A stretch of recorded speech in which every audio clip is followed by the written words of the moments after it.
Hi, my loves. Welcome or welcome back to my channel. If you're new here, karibu sana. If you're a returning subscriber, welcome back. My good name is Angie, and today I'm here with another episode, another exciting and interesting episode of Village Diaries. First of all, I want to thank you all for the support you've shown me. Thank you for the love. Thank you for the comments, for engaging with me, for liking, for watching. I really appreciate the love. So today I'm here with another episode. Welcome to episode 3 of Village Diaries, and as you can see by the title, it's all about the traditional herbs, trees, and I want us to engage on the comment section. Ebu niambieni how you call these fruits in your language, the vegetables, and even the herbs. So let's engage on the comment section. Let's make it fun, yeah? So meanwhile, thank you so much for being here. Kindly consider liking and subscribing if you haven't.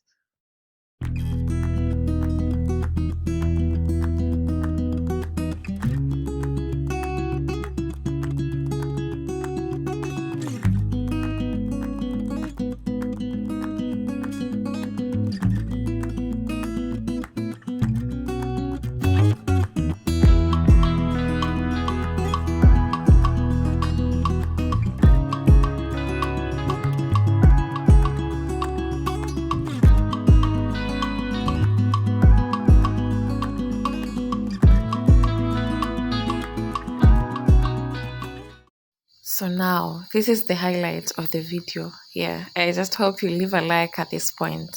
So, my brother got injured in the field. He plays football. So, alianguka chini and the hand got swollen. As you can see, the wrist area is swollen. The camera was not even doing justice. The hand was swollen. Oh my God. So, what do we do in the village when your hand or your leg gets swollen? We go for traditional herbs. And these are the leaves that we go for. Yes, just tell me what you guys do in your village. But this is what we go for, and it actually does magic. It cures. Just watch. I'm not gonna give you the juice. Yeah, don't forget to like, my loves.